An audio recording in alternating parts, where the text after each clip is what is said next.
तो भगवान की जय, प्यारे कृष्ण कन्हैया लाल की जय। श्री भक्तमाल में द्वादश प्रधान भक्तों का चरित्र चल रहा है और आज है श्री मनु जी का चरित्र। महाभागवत श्री मनु जी। सृष्टि के प्रारंभ में जब ब्रह्मा ने शनकादि पुत्रों को उत्पन्न किया और वे निवृत्ति परायण हो गए, तब इन्हें बड़ा क्षोभ हुआ।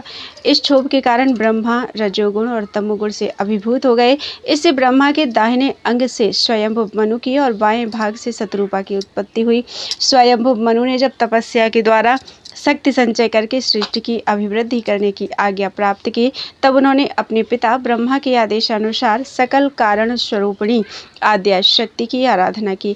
इनकी आराधना से प्रसन्न होकर भगवती ने वर याचना की प्रेरणा की। स्वयंभुव मनु ने भगवती से बड़े विनय पूर्वक कहा, यदि आप मुझ पर प्रसन्न हैं तो ऐसी कृपा कीजिए जिससे प्रजा की सृष्टि का कार्य निर्विघ्न चलता रहे। देवी ने तथास्तु कहा और अंतर्धान हो गई। इसके बाद मनु ने ब्रह्मा से एक उपयुक्त स्थान के लिए प्रार्थना की। ब्रह्मा ने मनु को भगवान विष्णु की शरण लेने का उपदेश किया। इसी समय भगवान 12 रूप धारण करके ब्रह्मा की नासिका से निकल पड़े और थोड़े ही समय में बड़ा विशाल रूप धारण करके भीषण गर्जना करने लगे। उस समय सभी देव दानव ऋषि मुनि उनकी महिमा का गायन करने लगे। उनकी स्तुति से प्रसन्न होकर भगवान ने जलमग्न पृथ्वी का उद्धार और उसकी स्थापना की। स्वयंभुव मनु पृथ्वी पर रहकर सृष्टि कार्य करने लगे। पहले उनके प्रियव्रत उत्तानपाद नाम के 2 तेजस्वी पुत्र एवं आकुति, देवहूति और प्रसूति नाम की 3 कन्याएं हुई। उत्तानपाद से ध्रुव जैसे भगवत भक्त प्रकट हुए और इनकी देवहूति नाम की कन्या से स्वयं भगवान ने कपिल रूप में अवतार ग्रहण किया। भगवान के आज्ञानुसार राज्य करते हुए इन्होंने भृगु आदि ऋषियों को ब्याज बनाकर अनेक प्रकार के धर्मों और नीतियों का प्रचार किया तथा संपूर्ण मानव जात के लिए एक ऐसी सुंदर व्यवस्था की जिसके द्वारा अपने अपने अधिकारानुसार सब भगवान को प्राप्त कर सके। अंत में इनके मन में यह बात आई कि घर में रहकर विषयों को भोगते भोगते बुढ़ापा आ गया, किंतु इन विषयों से वैराग्य नहीं हुआ। भगवान के भजन बिना जीवन का यह अमूल्य समय यूं ही बीत गया। यह सोचकर उन्हें बड़ा दुख हुआ। यद्यपि पुत्रों ने उन्हें घर में रहकर राज्य करते रहने का बड़ा आग्रह किया, फिर भी उनके विरक्त हृदय ने पुत्रों की एक न मानी। अंततः पुत्रों को राज्य देकर वे अपनी पत्नी शतरूपा के साथ घर से निकल पड़े। नैमिषारण्य में जाकर इन्होंने ऋषि मुनियों का सत्संग प्राप्त करके समस्त तीर्थों में स्नान किया, देवताओं के दर्शन किए और फिर बलकल वस्त्र पहनकर हविष्य भोजन करते हुए शरीर की और संसार की परवाह छोड़कर द्वादशाक्षर मंत्र का सप्रेम जप करते हुए भगवान के चिंतन में लग गए।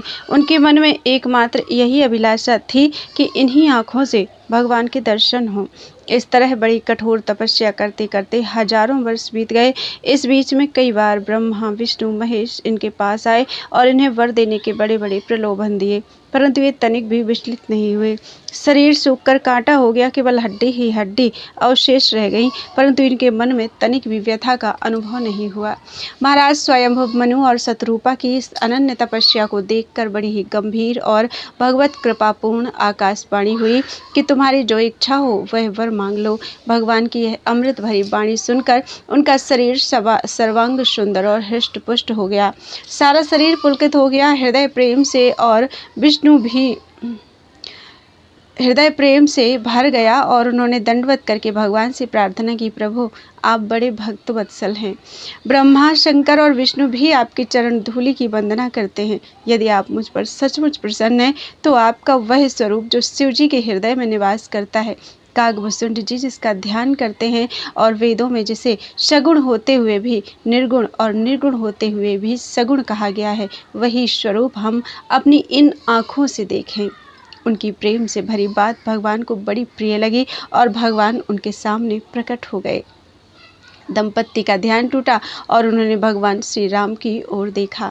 भला भगवान की उस रूप माधुरी का कोई क्या वर्णन कर सकता है।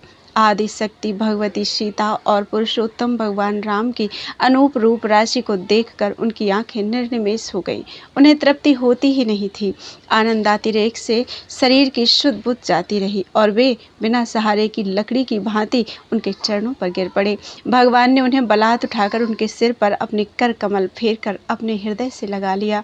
जब भगवान ने उन्हें धैर्य धारण कराकर वर मांगने की प्रेरणा की तो पहले उन्हें बड़ा संकोच हुआ, परंतु भगवान के बहुत ढाढ़स देने पर यह कहने पर कि तुम्हारे लिए कुछ भी अदेय नहीं है, वे बोले, मैं तुम्हारा ही सरीखा पुत्र चाहता हूँ। भगवान ने कहा, मेरे सरीखा तो मैं ही हूँ, अतः मैं ही तुम्हारा पुत्र बनूंगा। इसके बाद भगवान ने शतरूपा पर अपनी कृपा दृष्टि डाली और उससे वर मांगने की प्रेरणा की। शतरूपा ने वह वर तो मांगा ही जो उनके पतिदेव ने मांगा था, साथ ही भक्त जीवन की प्रार्थना की। भगवान ने बड़ी प्रसन्नता से कहा, इतना ही नहीं, तुम्हारे मन में जो जो रुचियां हैं सब पूर्ण होंगी, इसमें संदेह नहीं। इसके पश्चात महाराज मनु ने ऐश्वर्य भक्ति के स्थान पर वात्सल्य रति पुत्र विषयक प्रेम की याचना की और कहा कि संसार के लोग चाहे मुझे मूर्ख ही क्यों न समझें, आप कृपा करके यह वर दीजिए कि आपके वियोग में मेरा जीवन रहे ही नहीं।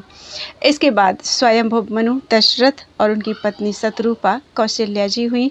भगवान ने इनके पुत्र रूप से जन्म ग्रहण किया। इन पुण्य श्लोक आदिराज स्वयंभुव मनु एवं उनकी पत्नी शतरूपा का चरित्र बड़ा ही विस्तृत है। इसका पूर्ण अनुशीलन तो इतिहास पुराणों में ही हो सकता है, यहाँ तो केवल उनका स्मरण मात्र कर लिया गया है। श्री रामचरितमानस बालकांड में इनके तप का प्रसंग वर्णन